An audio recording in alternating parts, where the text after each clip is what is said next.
Recently, the Navy invited me to land on an aircraft carrier as it was steaming out in the Atlantic Ocean.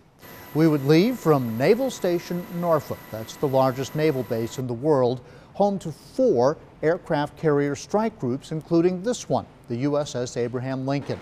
We would also learn about the ship's F-18 fighter jets and fly in its helicopters, or helos in Navy terms. But before we could do any of that, we had to learn to survive. This is now considered high-risk training at this point.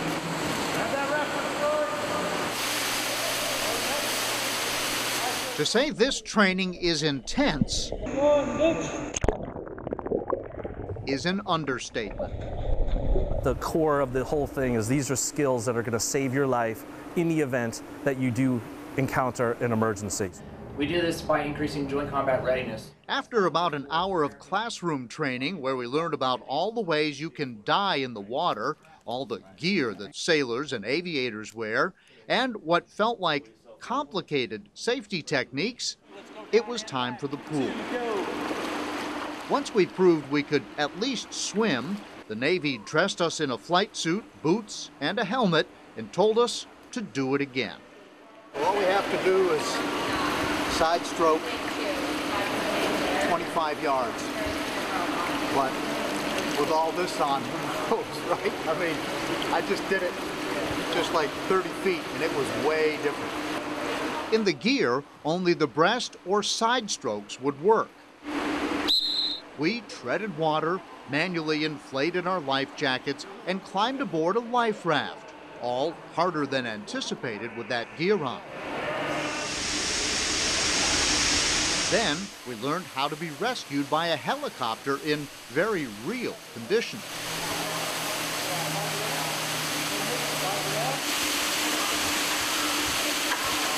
Take your visor up and just walk your step on the way down. All right. Dude, that was a trip. You'll work your way around. When you get to the bottom, you can switch hands, and then you'll finish at the top. Next came baby steps as we learned how to save ourselves if we were underwater and had to get out of a helo and swim to the surface. Test 1 was relatively easy. Turn some knobs, open a door, and swim through in 3 feet of water.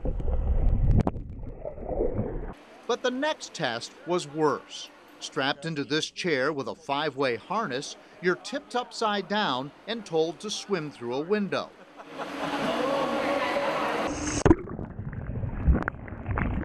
On my first test, I had trouble with the harness release, ran out of air, and stood up. I failed. All right, can I do it again? The second try was a charm, no issues. But I had second thoughts now about the big test of the day, the dunker. It's not about more like scaring students, it's about building confidence. The dunker certainly doesn't look like a confidence builder. It simulates a helicopter crash in which you're turned upside down. Here we go. This is what it looked like from my vantage point. I was actually flipping over the top of the people across from me. Once underwater, the harness released easily, and we all made it out with no issues. You just got to trust your instincts. You've got that hand on there, you just trust it, just pull, and there it is. At the end of the day, you feel that if you can survive Navy training, you can survive anything. Welcome to the Navy. Not exactly luxury travel. This plane is a Grumman C-2 Greyhound, what the Navy calls the COD, short for Carrier Onboard Delivery. Our ride to the USS Abraham Lincoln. We board through the cargo ramp in the back. It's a pretty good step up. Ear protection is mandatory. So is head protection. We're wearing helmet-like gear the Navy calls a cranial. We're going to be taking a rest and landing today. We're taking a rest and landing tomorrow. The flight attendant won't be bringing us any drinks on this ride, and he won't be showing us how the seat belts work. The crew straps everyone in tight to a 4-point harness. By the way, Did I mention we're seated facing backward? This is life on the cod. It transports people and packages daily to the carrier, landing on deck just like the jets. It holds about 20 people, and some pilots actually wear Amazon patches because at Christmas the plane is full of packages for those serving on the ship. It's rough inside, exposed wires and hydraulic lines. If something breaks, the Navy needs instant access to fix it. As we take off, a mysterious mist comes down the aisle. When we exhale, we can see our breath.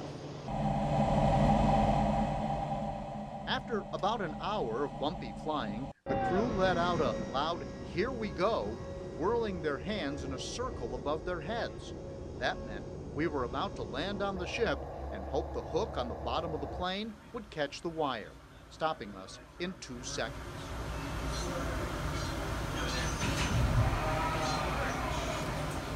And then, suddenly, we were there.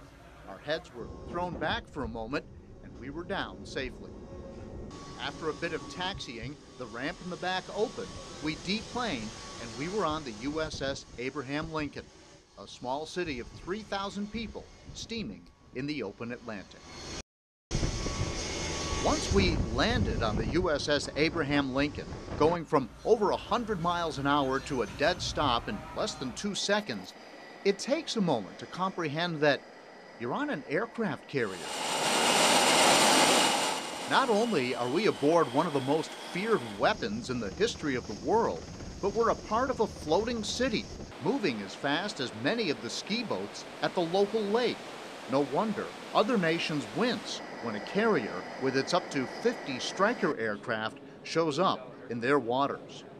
It brings great capability. We're able to project, the United States is able to project forces overseas without worrying about landing in foreign ports. And so it definitely gives the country and it gives the policymakers ability to help get our point across if we need to. In order to make it all work, there are about 3,000 people living and working on the ship. Sailors are literally everywhere. They need to be fed. They need to work out, in this case, in a gym with serious water frontage. They fight fires, patch pipes, and of course, here on the bridge, help guide the ship. The sailors love it. The sailors love being sailors. They love getting out here, and they are really getting to the top of their game. That may be surprising, the loving it part, when you see where the sailors live for months at a time. This is all the space that a sailor has for the duration of the trip? Yes, so I mean you've got your space here in the coffin rack, and then you've got a locker here as well. So there's not a whole lot of space available, so typically that's why you have your sea bag issue, and that's generally what you're supposed to bring. The ship has a store and post office. On Sundays, kitchen staff prepares a brunch that's not to be missed. In the officers' mess, there are even carving stations. Thank you. The dust is running rampant like crazy. For an hour every morning, everyone on board cleans, really cleans, the brass, the floors, and a never-ending battle with dust. But this is what a carrier is really all about: launching and recovering jets, helos, and a variety of other planes that help take the fight to the enemy. Mostly, it's the FA-18 Hornets and newer Super Hornets based at Naval Air Station Oceana when they're not deployed to the ship. Our multi-role fighter and attack platform that is capable of delivering ordnance both air-to-air and air-to-surface. As intimidating as the jets are to the enemy, any pilot will tell you that landing on a carrier is no picnic. So the aircraft carrier itself, obviously it's moving itself, so you're landing on a moving target basically. Out of everything I've done in the Navy, flying the Super Hornet, the most scared I've ever been is landing on the aircraft carrier at night. During our visit, the weather was terrible. Sheets of rain pounded down the deck, yet crewmen, color-coded by job, looking like Skittles scattered in the rain, performed flawlessly. lining up the Super Hornet on the catapult, making sure everyone was safely in position, which go from sitting still to airborne in just over 3 seconds.